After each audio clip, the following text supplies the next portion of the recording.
আসসালামু প্রিয় দর্শক, দেশ এবং দেশের বাইরে থেকে যারা ভিডিও দেখছেন সবাইকে আন্তরিকভাবে শুভেচ্ছা এবং অভিনন্দন।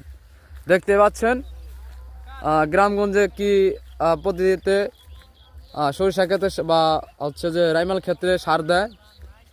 তো সে একজন মানে কথা বলতে পারে না, কিন্তু আল্লাহর রহমতে সে সব কাজ করতে পারে। সে আমার অনেক পরিচিত বা আমার পাশের এলাকার। সে কিন্তু